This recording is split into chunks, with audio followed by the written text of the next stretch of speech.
Hey there, everyone. Welcome to A Slice of Life with Kelly and John. Today, our guest is Becky June of Becky June Consulting. And looking through your website, you do coaching, like corporate coaching, coaching with business people, professionals. hmm Yes. Awesome. Um, I might consult you later. Always looking to improve my business skills. Like, what Sure. kind of coaching is it? Is it how to make more money? It can be how to make more money. It really truly is a gamut of things because my experience, 30 more years in corporate, leading big teams, leading front end teams, coaching and working with senior executives. So I can go a lot of different ways. We can figure out how to make your customer experience better, which will earn you more money. We can figure out how to make your team stronger. We can figure out what you need to communicate that's not connecting with your team if you're the senior leader. Or if you want to communicate out to your customer. So I do all kinds of work across processes and team building and leadership development. Awesome. Very Yeah, interesting. Um, do you do it hands-on? Like, do you go to the location, or I guess it would just vary. It would depend on if you're working with the whole team or just an executive. right, right. I can work remotely. It's not my preference. I love to be hands-on with a team, especially, but it's expensive to travel to different places. So I can do a lot of things remotely. And then, if travel is not prohibitive, I can also go be on site. That's my favorite way to do it if I'm working with a group. Yeah. Yeah. Awesome. Can you give us an example of like what somebody comes to you and says, I have a problem with X? Like, what is the problem and how would you advise them? So let's do a team example first. Okay. So a leader might come to me and say, my team's not getting along. They're not working well together. I'm losing people. I'm losing good people because I have problem people and I don't know what to do. So we'll start talking. The tool that I prefer to use is Clifton Strengths, but if they have another tool or process already in place, we can work on that. The What big is things that? that break, Because the Yeah, what's majority of our Clifton people Strengths? will not know that. say, Clifton's, say that again, John. what is Clifton's strengths? So Clifton Strengths is an assessment that is owned by Gallup, the company. It was developed initially almost 60 years ago by Don Clifton, who was one of the co-founders of Gallup. And at the same time, so he was very busy. He was a co-founder of Gallup. He was also a psychology research professor at the University of Nebraska and Lincoln. And he was getting interested in a field of study that was emerging at the time around why do we focus, first of all, on everybody being good at the same things in business specifically? And why do we focus on people getting better at what they're not good at instead of maximizing what they're already good at? And so he, Hmm. in that long ago time, went out without a thesis really to prove and interviewed 2 million people 60 Wow. years ago. So there's a Wow. lot of people. Came back, did his Gallup assessment of the survey essentially, and ended up with this list of 34 strengths. And so everything on the list is a strength. It's good. It's kind of an umbrella though for like other micro behaviors or things, it might include a group of things because obviously there's more than 34 things in the world that people do well. But he broke it down into 34 things. And so you take the assessment on the Gallup site. I don't own the assessment, but you take it on the Gallup site. You get your report immediately. Nobody else will ever see your report if you don't share it. Like even as a coach, I don't have access to your report unless you share it. And it breaks down, it ranks you 1 through 34. So your top 10 are going to be probably your strongest leader things that you do. You're going to lead with those things all the time, every scenario, work, life, happy, sad, whatever it is, you lead with these 10 things. And then it kind of goes down the list. And so very quickly you can see, oh, yes, I do that. And I like doing that. I'm good at Hmm. doing that. And the whole purpose is to focus on your strength. Now, within your strength, you might have a blind spot. So think about this statement, your greatest strength can also be your biggest detriment. And that is true because whichever way you channel that strength, you're going to be strong in it. So if it gets you sideways, you're going to get really sideways. And when you're channeling it well, you're going to be really good at it. So it does help you understand what some of your weaknesses are, but you're not trying to be like somebody else. You're just trying to understand what gets me sideways, not how do I be like somebody else. And so that Gallup has I mean, years of data. They've been using it as a tool in their company since the beginning with their teams and their leaders. They opened it up about 20 years ago, sort of on the street. In the interim, they had allowed some of their business partners to also use it. So that's how I came in contact with it at Walmart. We were able to take the assessment and have an actual Gallup coach come and coach us. So they will provide coaching if you are a business partner, but if you're just a smaller company or an individual, there's no coaching from Gallup. So that's why I got certified as a Oh, coach. So okay. I can help you understand, because you do need to understand the methodology Hmm. and even the terminology. Like some people think that if you see strategic on someone's top 10, they're the most strategic person in the room. And that's not how it's defined within the strengths methodology. So you need somebody to kind of help you dig through and discover about yourself. But once you know that, they have data that shows that even after like a life and death experience, only dot 0.0001% of people will change their results if they reassess. Now, the top 10, your top strengths might shuffle a little bit, but you're not going to have 34 suddenly come up and be in your top bucket. And so once you understand the strengths that you have and how you are using them, which is the next important thing, because the three of us could have five of the same top 10 strengths, we'll be using them completely differently from each other. So you understand what the strength is, you think about how you use it, and then you can also guard against your blind spots and get better at what you do well. Exactly. Yeah. Okay, now, okay, I asked you to explain this Clifton's strengths thing. Yes. I think I got you to deviate from answering Kelly's question. Okay. So let's get back to that. Remind me Yeah, I'm what like, that wait, was. well, an example of you said, say you're in there to coach a team that's maybe not getting along well, and then Yes. you use the Clifton Strengths method. Yes. That's my favorite. So the big things that I see teams in general, even really good teams, have challenges with communication, challenges with conflict management, and challenges with setting appropriate boundaries, maybe in the workplace, or who's responsible for what. And accountability goes along with that. So if we want to take the strengths approach, everybody does their individual assessment. They get a one-on-one hour of discovery personal with me. We walk through their profile, help them understand, talk a little bit about how they use their strengths.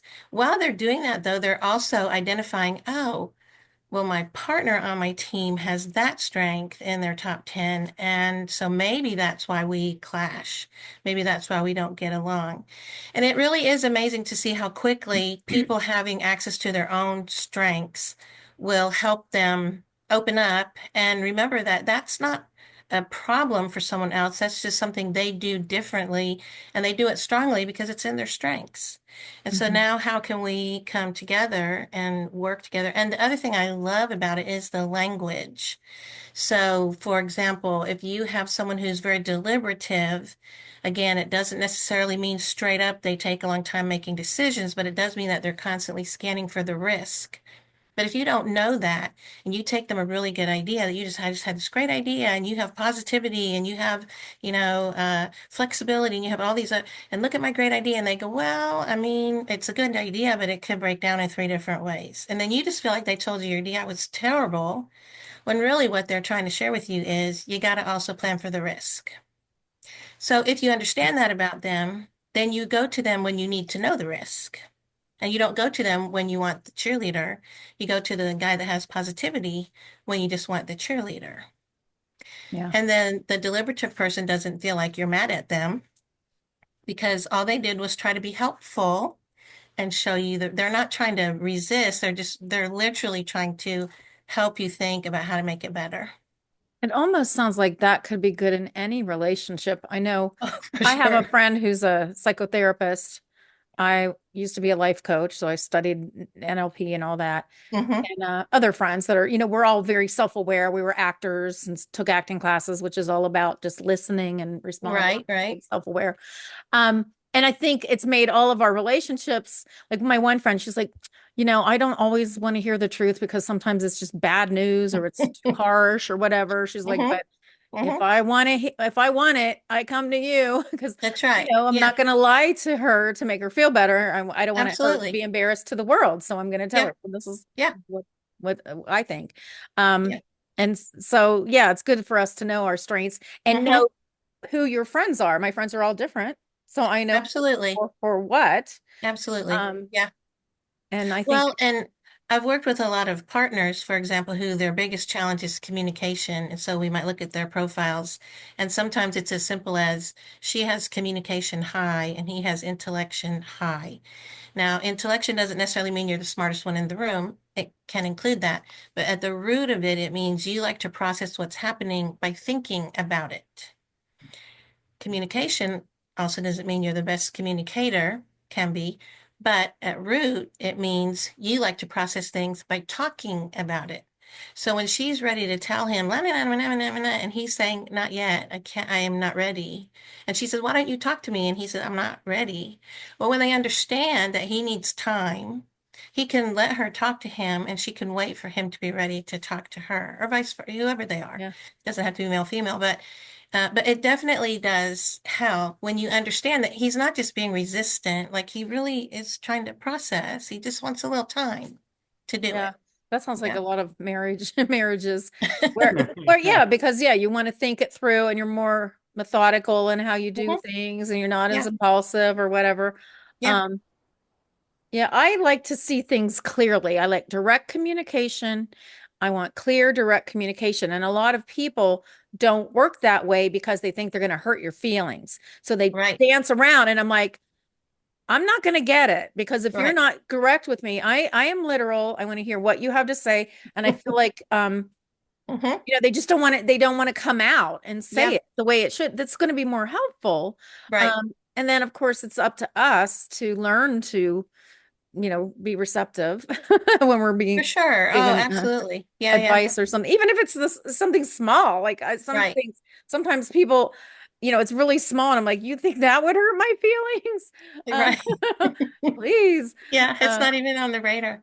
Yeah, well, actually, it's interesting that you say that because harmony is one of the two strengths. Responsibility and harmony are the strengths that I see get people sideways more than anything. So at the core of harmony, when it's good and golden, you are the broker of harmony. You can find the common ground, you can bring people together, you can have the whatever kind of conversation, and you can build the harmony and everybody goes forward in harmony. When it starts to get sideways is because you are in search of harmony for yourself. And so what you will end up doing is avoiding the conflict. And you can, I didn't know more than my husband's top five for several years. And he finally bought his whole 34 report, which was one of my favorite gifts from him ever. And number six for him is harmony. And so at work, people pull him into stuff and say, "Come and help us. The customer's not happy. You can make it."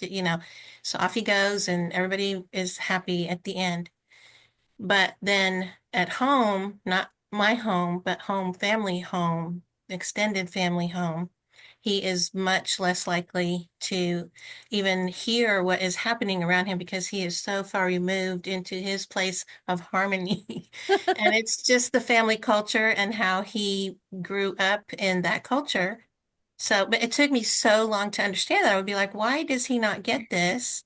Because in any other scenario, he would behave differently, yeah. but not with his family, his extended family. So it makes a lot of sense when you can understand what the strengths are, who has them, and it also helps him because since we both have known that, It's easier for us to have that conversation if we're going to a family event.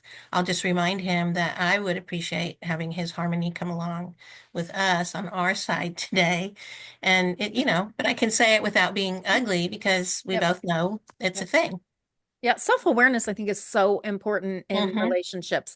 Then you can laugh at your weaknesses. I don't know if Yeah. weaknesses is the proper way to say it, but we all have them. And so Yeah, you for can say, sure. I'm not good at that. I'm Yeah. sorry. Yeah.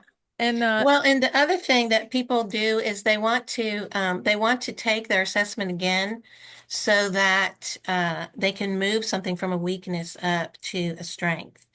And when they understand that, it's not really about that because you will do all 34 things on the list if you have to.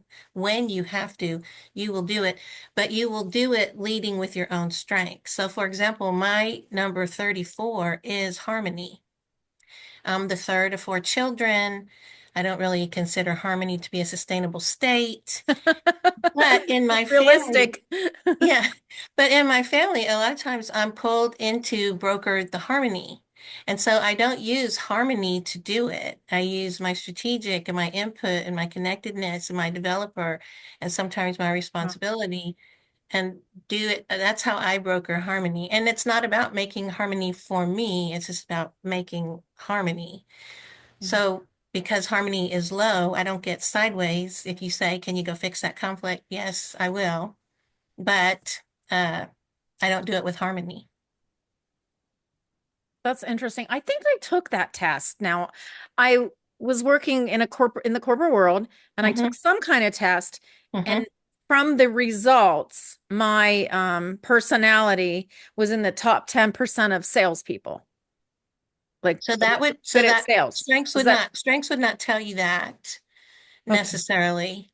Because so there's four Well, categories. it wasn't necessarily, I don't know, it wasn't measured by top 10 strengths. It was like the top 10 people in sales have these Yeah, characteristics. yeah. I don't know. That would so, but the thing with strengths, for example, you have executing, you have relationship building, you have influencing, and you have executing.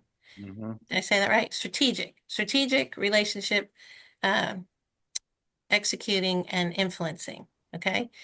And it's not unusual for people or teams, especially depending on what their work is, to be really deficient, so to speak, in influencing strengths. So, like, for example, I only have one influencing strength in my entire bucket, my top bucket, which goes down to about number 15. But I have spent my entire life influencing senior executives. Hmm. And I have spent my entire life influencing frontline teams.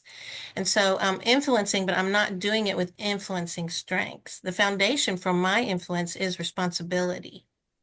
I get people to trust me, then they let me do the thing. And I do that in different ways depending on how much lead time I have. And I didn't know that about myself. I took my assessment in 2005, and until I went and got certified as a coach in 2019, I didn't know that was how I influence. But they gave me responsibility as a strength to go study deeper, which I was like, that's my most boring one. But I did, and that's what I learned is that that's why I influence people because I do what I say I will, and they trust me. Well, Well, can they take, this assessment and then figure out where you would fit best? Like that's kind of like what I was thinking that test that Yeah, I took, whether it was this or something else, and they were testing to see it was recruitment. It was in sure. Yeah, yeah, recruitment yeah. of employees of staff, and Yeah, or testing to see, where whatever if I was yeah. good at it or where I would fit in. And my boss was really excited. He's like, "You're in the top 10%." Um, and Let's I didn't leverage that. understand, what it was for sales for not, not being shy. Not I had all the Right, qualities of someone. So right. can you read that this what's it called? The Clifton Strengths. The Can Clifton you read strengths. that Yeah, and decide, oh, from this person's profile, they would be good at this. yeah. Can you do that? So yes and no. Okay. No, because the strengths are not a label. So Okay. like I'll give you the example of me and my sister. We both have strategic and we both have input in our top five. Okay. And we do everything almost opposite. Different. So we are not using those two strengths the same way at all. Okay. Okay. She would be somebody that you would say, oh, Rachel, she's outgoing, she's, confident, she makes friends easily, and Becky's quiet. And my brother once described me as pe to people as someone who can find a corner in a round room. And that's pretty true. So when you look at the two of us, so you can't just take it as a label. Okay. What you can do is you can say this or that person has potential to like to do this kind of work. And then you can figure out, do they really like to do that kind of work? But they need to tell you, like you can't look at their report. It's what they know about themselves and how they use their strengths. Does that make sense? Yeah. So you don't necessarily want to use it as a hiring tool. You do want to use it very much as a developmental tool and to guide people. So I'll give you a quick story. I had a person on my team when I was leading the call centers at Walmart, and she wanted to be a director. And she had been there since the call center began. She had worked her way up. She knew every inch of in and out, how we take care of customers in the call center. And she wanted to be a director. And her strengths were very learner is much more about me. I like to learn. Achiever is much more about me. I like to do the thing.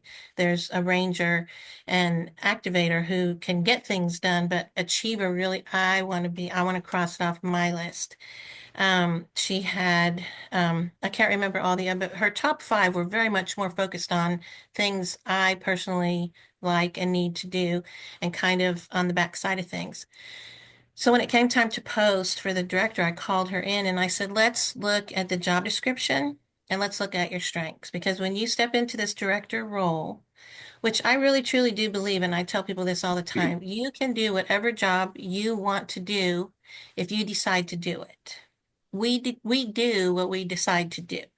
Right. So if you want this job, you will do it well. But let's talk about the job. The job is going to be you delegate, delegate, delegate every day. You don't do anything yourself.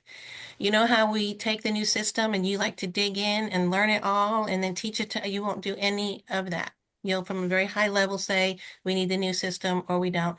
You won't know how to do it anymore. Within 6 months as a director, you will not know what most of the people on the floor are really doing every day. But if that's what you want to do, you would be a great candidate for the job. So I asked her to go and think about it. And she came back and she said, I don't think I want to do that job, Becky. And I said, okay. And I really needed her where she was. She was in the right place for her and her skills and talents. So I said, well, tell me why you wanted the job. And she said, I just need to make more money. And I said, well, let's work on that. Let's make more money for you. So we changed some things around and got her in a position where she was earning more and she was happy. She was contributing exactly what she needed to the business. And she was working in her own strength, so she was happy. And we found someone else to be the Wow. director.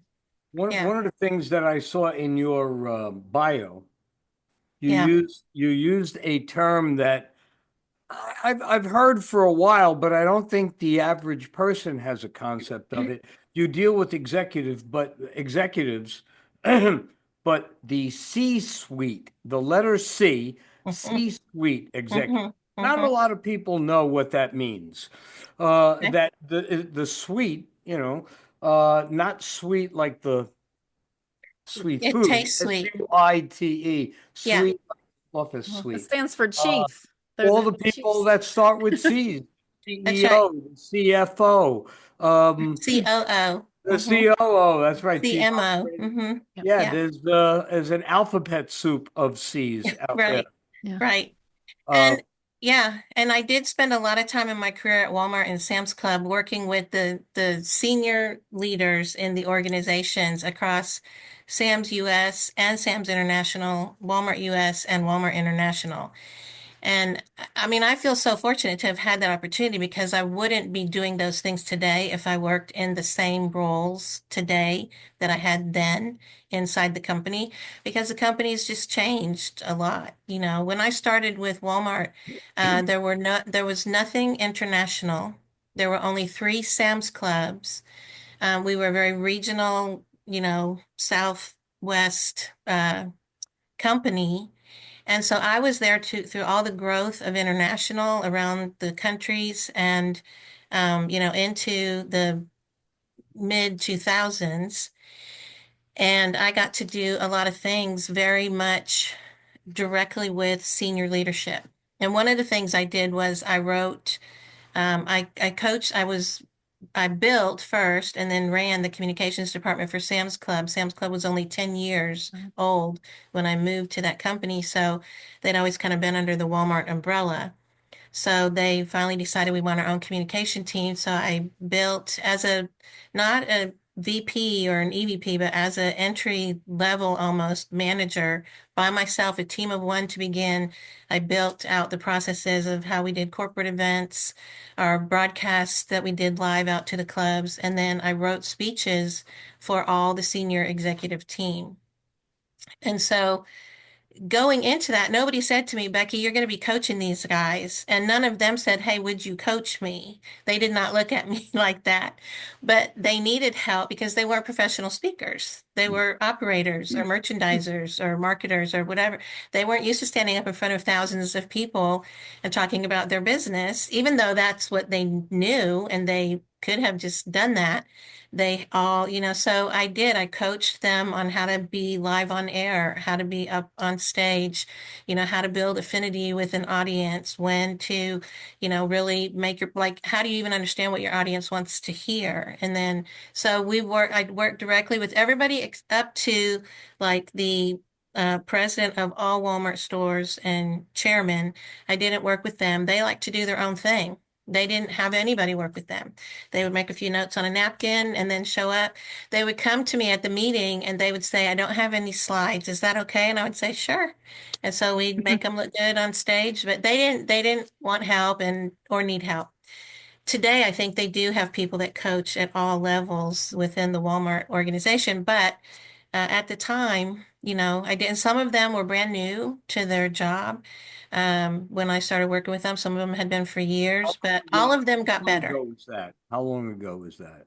How long ago was that? I was from about 94 to about 2005. Well, and that's perfect that I wanted to say that because uh, like you said, you went there and they said, "Well, I don't have any slides, and is it okay if I get up on stage?" When I started speaking, when I was in the corporate world, my first primary customer that they threw me out on stage for was the New York City Police Academy.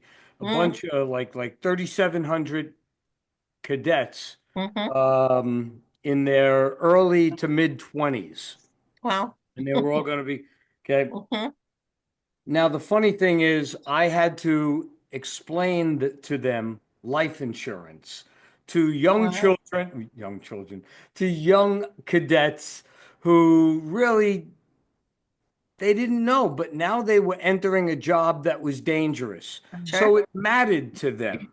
Yeah. And but the interesting thing was I needed to explain all this to them hmm and make it entertaining to them. hmm So within a week or more, maybe a little bit more than a week, I had put together, if you remember, overhead projectors.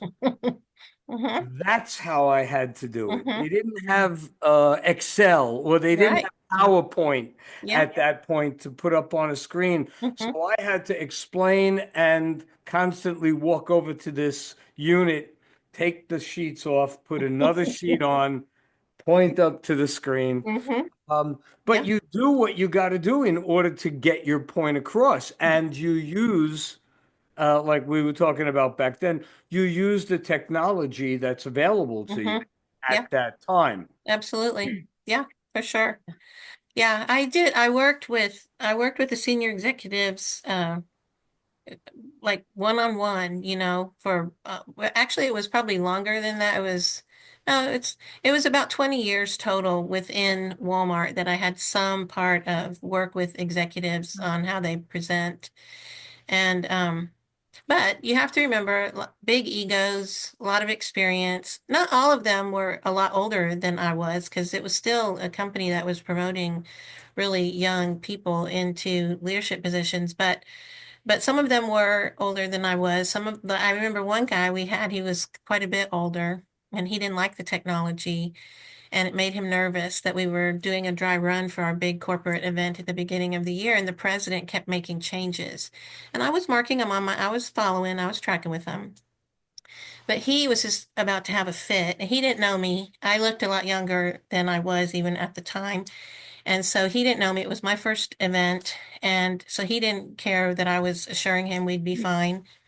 But because of him, I came up with a practice that we used in every event I ever did after that. I told him, I said, I'm getting all the changes. I will make the updates tonight. I will slide you a copy under your door. You will be highlighted wherever you are in the agenda. If it's not highlighted, you don't have to worry about it. You can just sit up on stage and look interested.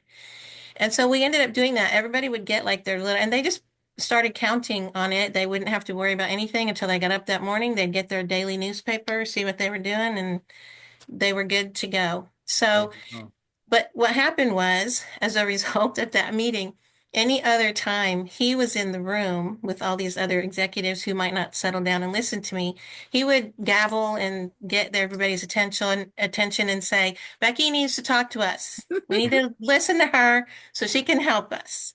So, I think that's a really good way to look at a good coach. I should be able to help you so that everything else you do gets easier, right. more comfortable, you're more confident, off you go. And you don't need me, and you don't even remember that I helped you. I'm fine with that too. Yeah. Um, yeah, I found some challenges in a job in the past. It was the corporate world, and the boss needed help, Yeah. but he didn't know it and he resisted it. Hmm. And found myself the same way, doing everything I could to help him Hmm. succeed with the staff. Yep. But boy, he got in his way all the time, and the staff really didn't like him.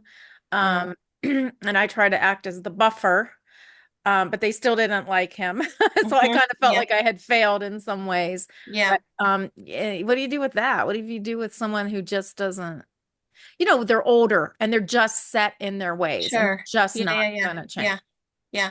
I will say this, just one or two times in my time as a coach, specifically in my own business. I don't know that I ever had that challenge so much in my career because I was fortunate enough to work with people who at the senior leadership level did kind of have sort of a huge belief and commitment in open door. So if I did have a challenge with somebody who was new, which happened once before, I had somebody who was new to the company. He didn't really understand the culture, our company culture. He had come from a very consulting world, and we just did not work or think that way.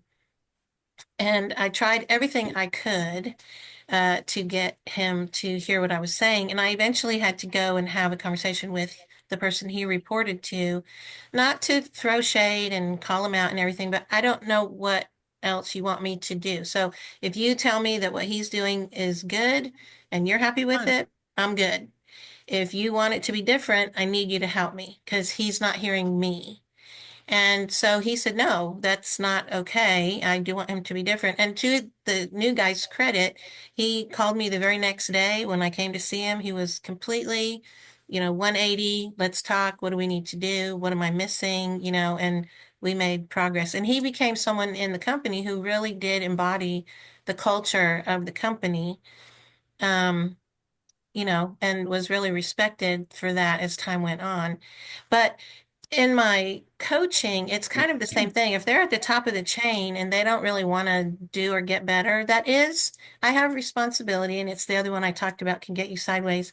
What happens with responsibility is if you say, yes, I'll be responsible for something, you become 110% psychologically to your core committed, Hmm. I will do it.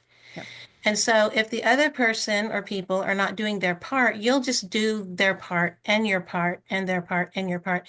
You get to burn out, you get to overwhelm, you get to this isn't even a relationship anymore if it's a personal thing. I'm doing everything. And so you just become the enabler to their bad behavior because they're never accountable because you always make them look good. Right. And so I have two criteria when I work with people in coaching. One is that either you need to bring to me, or you need to be willing to have us do the discovery, the uncovery, to say, what do you want to get better at? And be open and honest that yes, we can improve on that. And then you need to do your work. I can't make you better. You have to want to get better. Yep. And so in my coaching, if you are not wanting to get better and do your work, then we can just be done. Because I have a list of other people who want to get better and do their work. Let me go invest in them, and you stay where you are, because I can't do it for you. You have to be able to do it for yourself. I help you do it. I teach you how to do it easier.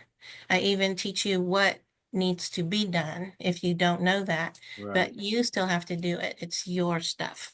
I had clients like that when I was doing life coaching. And it was in Yeah, Los Angeles, and they're all wanting to be actors and stars and all that. And they didn't do the work. I mean, I would right. tell them this week, I want you to, if your issue is you're scattered, this Hmm. week, I want you to write a list every day, what you're going to Hmm. do. And they wouldn't do it. Yeah, And so I just got really frustrated with the whole yeah. situation. And then, yeah, I had clients that wanted me just to get them acting jobs. I'm like, you have to get the acting job, Hmm. and I'm going to Hmm. help you, but you Right. have to do the work. Absolutely. Yeah, so you have Absolutely. to have willing clients, Yeah, I guess. yeah.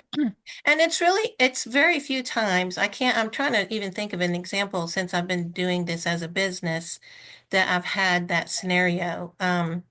Very, very few times. And typically, if it's someone, so if it's not the senior leader, but it's someone in the group that they're asking me to work with, I do share with the senior leader, this is the resistance I'm feeling. And it's usually part of a bigger problem, and they need to do something more than just coaching this person for success. So again, it's not my job to necessarily come in and, magically wave a wand and your team is perfect. But yeah. Yeah, you have to have full cooperation, and they have Hmm. to Absolutely. Hmm. want to embrace it, embrace the Sure. process. Um, I have a friend who I don't know what she's called, but she's very high level coaching. Hmm. She coaches very, very, very famous people Right. that we go see their movies. Yeah. Um, and she has great success because, and it's kind of, you can examine it and you think, okay, the people I was dealing with were trying to make it as an actor. They hadn't had any success. Hmm. And so maybe that's why, and maybe they never Hmm. will. Whereas the very successful people are looking for help, and they're open to it and willing. And Yes. that's why they're successful. They're already Right. successful, but they Right. just Yes. want to be better or have a more Yeah. harmonious life, Yeah. or, even make even more money or whatever. Yeah. But Yeah. Yeah. it's an examination of, what the skills for success too. Right. Um, I will say though that it is interesting, in bigger companies, um, there are leaders who are very resistant or careful that nobody knows what they would consider to be their weaknesses. And so the concept of strengths is even a little scary to them, or they don't even understand. I had one leader ask me one time, well, Becky, if we do strengths, will you be able to tell me what everybody's weakness is? And I was like, well, you're kind of missing the point. We want you to start we're not, focusing on yeah, their working on, strengths. yeah. I can tell you what might be getting them sideways, because that's probably within their strengths bucket. So I can tell you why and how they might get sideways, and you can help them course correct. But we want to do it all within the realm of, these are good things that you are strong in. They're all strengths. So Right. the whole point of it is not to go in looking for weakness. It's to go in looking for strength, and then understand how sometimes that might, we might have a blind spot, or we might get sideways, but Well, how do you course correct and still leverage that strength? what do you, I mean, I'm looking at these here. What do you want everyone who's listening to know about their own strengths and how they can begin to, to take this journey into discovering and living into them those new strengths or their own strengths today? So I just get really excited for people to, when people come and they take their assessment, and then I sit down to do discovery with them. Some people really, truly never in their life have ever felt like someone said, you do this well. And so just for them to understand that we all have strengths, we all have things we do well, and they're valuable and they contribute and they're good. And you're doing them naturally, like you've been doing them your whole life. That's why they Right. showed up on your profile. And for them to just have that aha moment that I do things well. Yeah, you do things well. Well, I don't do like they do. No, because you're not them. You do you. They You, do them. And that's what strengths is all about. And just like I said with my sister, we grew up in the same home, in the same environment, lots of things the same. Still, we use our same strengths differently because we are different people. So I really encourage people to just embrace the fact that you do have strengths. You may not know what they are. Typically, when we sit down there and go through a report and I talk to people about the terminology, the methodology, how it works within strengths, they will see it. They'll be like, I do that. And I'll say, yes, I know you do. That's why it's on your report. And they have all these discoveries about themselves. And then they realize that the things that sometimes get them sideways, which sometimes they do know what that is, and sometimes they don't. When my grandson was 10 years old, I was starting to do some coaching and I created an intake report. And Will has always been someone who likes to do what he's going to do. And if he gets in trouble for it, then, that's what happened. But he wouldn't change his mind. He wouldn't do it over. He just did what he wanted. So his mom asked me to sit with him for a little bit. And so I said, well, we'll just go through my intake form. And so we got to the part where, what are your five strengths? But he didn't have his report, obviously, because it's not really designed for kids. So he said, what are strengths? And I said, well, those are things that you do naturally and you do them really well. And so he said, I'm good at aggravating people. And I said, well, do you think that's a strength? And he said, I mean, I'm good at it. Like, Well, okay. uh, So but when people know that they have their strengths, first of all, Gallup has data on this as well for, 40 plus years, business, individuals, teams, etc. They capture the data. If you know your top 10 strengths and you understand them, and more importantly, you've discovered how you really use them, you're going to be 3 times more likely to say, I do things I like to do every day. You're also going to be 3 times more content in life overall, and you're going to be 6 times more engaged in your work. So those are not little things. I also partner up in a different study, which is on happiness and how happiness drives success. And that's been being studied for more than the past 20 years at Harvard and KPMG, also at Gallup and other places. But there's a guy that comes from Harvard. His name's Sean Acor. He has some really great books out about happiness and success. And his study, his research has shown, well, not just his, it's all the studies across all these groups, including Gallup, which says successful people are not necessarily happier, but happy people will be more successful. right. So if you can find a way to be happier, if you can understand your strengths and be happier with yourself, understand how to maybe be happier with others, it's just going to translate into more success for you. And that's what I try to help people understand around the strength specifically. It's That not is just wonderful. hooey, weirdo stuff. It really does have scientific analysis behind it Oh, and a it's lot of years of absolutely study. science. This is Yeah. absolutely Yeah. scientific. It's not, this is not a metaphysical uh No. situation. No. Well, here's the one thing that I've been hearing you say, and I go, yeah, this is exactly how it worked for me. Okay. Now I don't know if you know this but Okay. I'm an author now since I left the corporate world and I'm an author. Okay. So I wrote my first book, came out in 2012, and I I toured on that book for 3.5 years and had absolutely no interest on writing a second book at all. Now I have 6 books out, and Hmm. but I had no intention on writing a second book. But I was having very good success and a run of luck with my first book. Now, Hmm.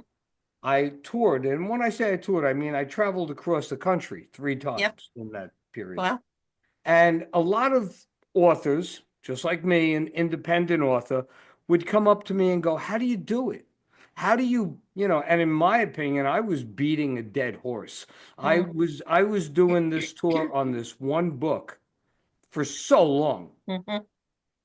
And they go, "How do you do it? And you still bring in 50, 60 people at a reading, sometimes more, and you're doing all these TV shows and radio shows. How?" I said, I have an ability. I like getting up in front of people talking. Uh, I like to promote things. I have a good way of getting a large group of people from various different livelihoods and And bringing them backgrounds and yeah. together, Mm-hmm. and I make my book readings entertaining. Mm-hmm. Now, that worked for me. And I remember saying to somebody once, what you have to do, there were times I would give seminars on writing, especially to young writers who didn't have that ability to get up and talk to people, Mm-hmm. or they didn't have the ability to promote themselves to bring an audience to them. And I said, this is how it worked for me. I found, like you said, about 10 to 12 things that I really excel at Mm-hmm. in this field. And I use them to achieve what I want to achieve. Mm-hmm. There are other authors who are probably even better authors than me, but they don't have the ability to get up and stand in front of people. They don't Right. have the ability to bring people to them, but they Right. have other abilities that Mm-hmm. make them excellent at what they do. Yep. And so you need to find those abilities, and it may not be the same abilities I have where I can Mm-hmm. do those things, but other Mm-hmm. authors have the ability to engage the people, maybe Mm-hmm. not from a podium, maybe from a microphone on a podcast or Mm-hmm. a radio show or something. Right. So I've always believed that, we can all achieve a level of me. I do go for happiness before success. Mm-hmm. Uh, but I I've used those things that I was able to excel at. And the reason that I did this again, even in my corporate life, they put me on stage because I had an ability to Mm-hmm. speak to a large group of people Mm-hmm. about something very upsetting, life Mm-hmm. insurance. Mm-hmm. Okay. And I would go and do conventions and Mm-hmm. seminars Mm-hmm. where the average corporate executive at these large insurance companies couldn't do it at all.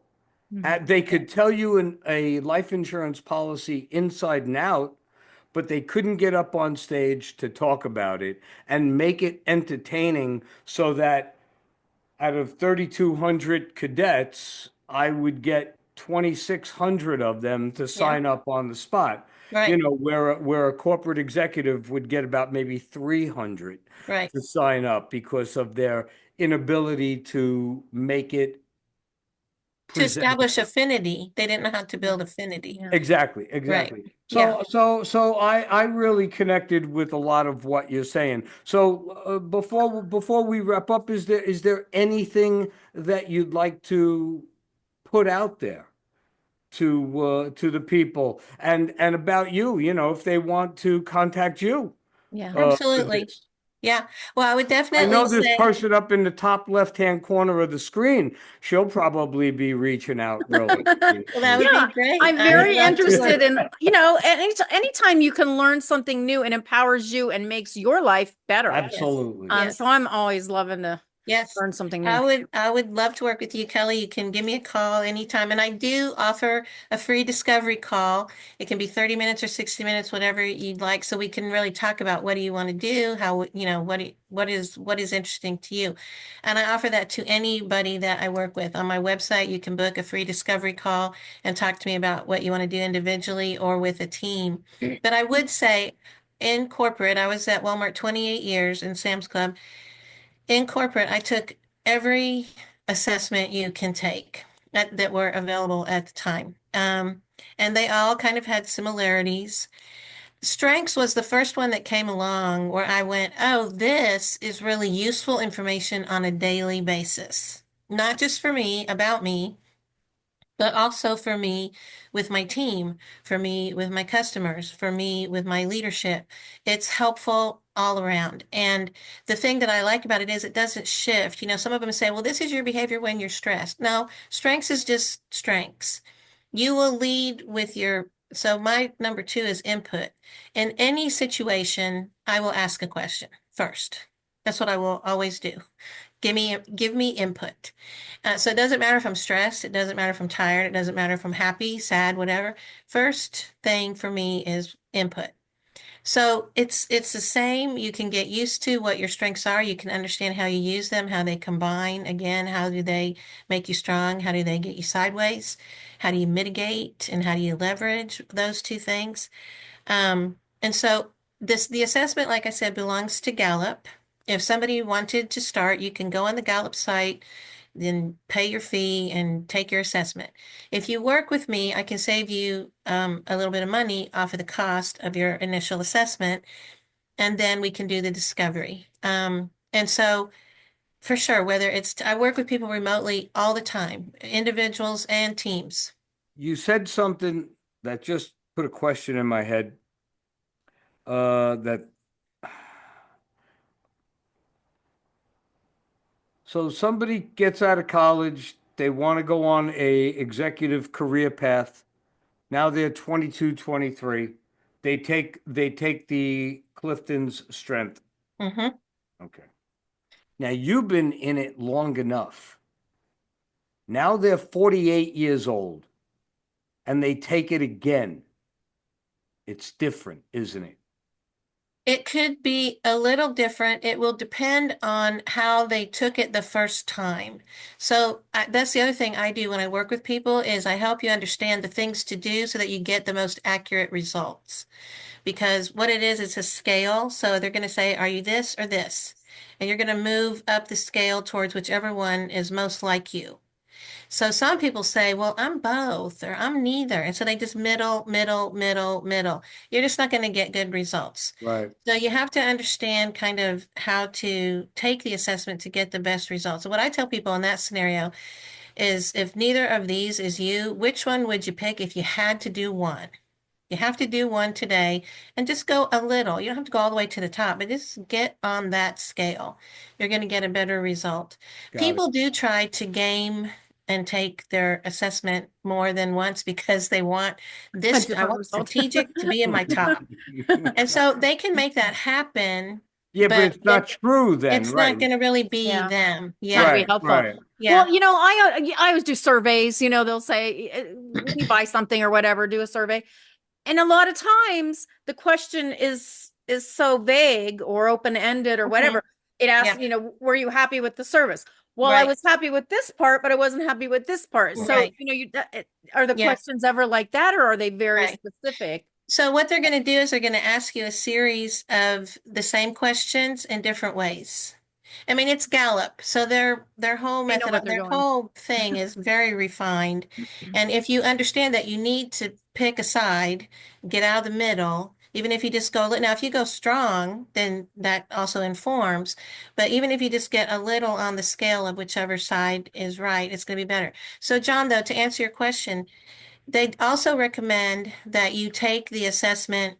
They do have some student level assessment, so you can take before you're like mid-20s, but they really want you to be in your mid-20s when you take the full the assessment. And then it really should not shift by the time you're 48. If you understood how to do it and you got accurate results, it will not shift. even if you do your student and you get your top 5, I think they do 3 to 5, depending on how young you are as a student. Some of those strengths will still be in, if you took it again after 25, you're still going to have those strengths in your bucket, but it'll be a bigger bucket. But it does, I mean, that's the data that I said earlier is 0.0001% have a Right. huge shift if they take it again, even after, life and death experiences or big things have changed in their life. So if you take it in your mid 20s to early 30s and you really focus on what are my strengths and how do I leverage them, by the time you're 48, it shouldn't change a bunch. All right. It Very won't good. change. Well, Mm-mm. there you go. That was just something in my head. Like, I wonder if this happens. So, Yeah. So I Yeah. guess what I'm taking from this is this is deep your personality, the deep parts of your personality that don't change. You can change your behavior, you can work on Yes. being better at something or Yes. skills, but this is the core of who you Yes. are, and Yes. which is not going to change. You're just learning how to use Right. your How to strengths. direct right, it right. differently. Absolutely. Okay. Yes. I Yes, think I that's a could great way use to this. explain it. hmm All right. Anyway, Really interesting. Yes, thank yes, you. absolutely. And please, at some point in the future, if something unique happens, if you want to talk about it, Okay. Yeah, we'd love to talk to you again, or if you have yeah, Okay. if share. there's if something new opens up in the world that you are getting into, please come back. We'd Well, love to let do. me share one more thing then is I'm working on a course that people will be able to get online. I haven't launched it yet. I'm hoping to launch within the next 2 months. And so if people follow me on Instagram or Facebook, they'll get information because I'll be talking about it there when it's going to launch and how it's going to work. It's going to work for people who really want to do more do it myself kind of thing. So it will be as if I'm coaching you one-on-one, but it will be at your own pace. You buy the modules, you get to work through it in your own time when you want to. And then there will be some options along with that course to join different group conversations and also, I'm always open if someone wants to reach out and coach one-on-one, we can take it to that level too. But I'm trying to do something where it goes out once you have, well, first of all, to talk from the beginning about taking your assessment. How do you take your assessment? Here's a code that will save you a little bit of money to go take your assessment and then come back and do the work. And I won't have your report in front of me, obviously, so I'm going to be talking in more general terms about all the strengths, not just yours. But it will be as if you're in sort of a group conversation. So that's going to be coming in the next couple of months for people who really do like to learn on their own and not be part of a group or reach out to me one-on-one.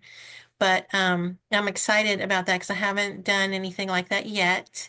And so I'm just wanting to reach more people, encouraging them to understand about their strengths. And then I'll have different events. My goal is open up some space from one-on-one coaching to have different kinds of events where you come together with other people from different industries, maybe different environments, backgrounds, genders, whatever, and have conversations around how strengths work. How do you use your strength? How does it impact you with your personal, professional, friendships, whatever?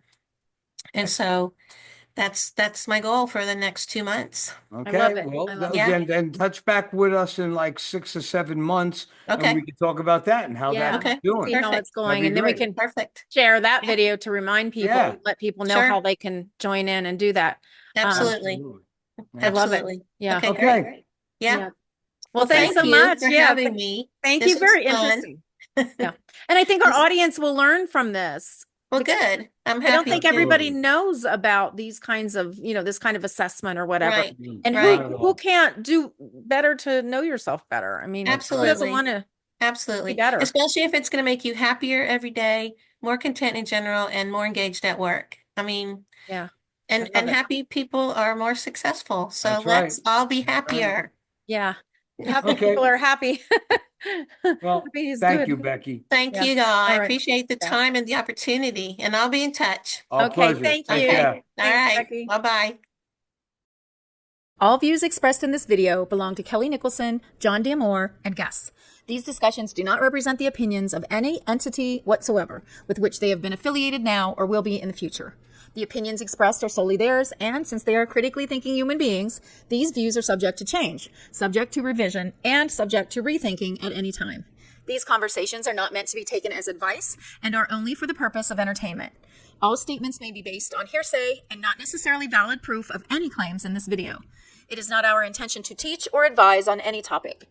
Unless otherwise noted, all photos are public domain. Thanks for watching A Slice of Life with Kellie and John.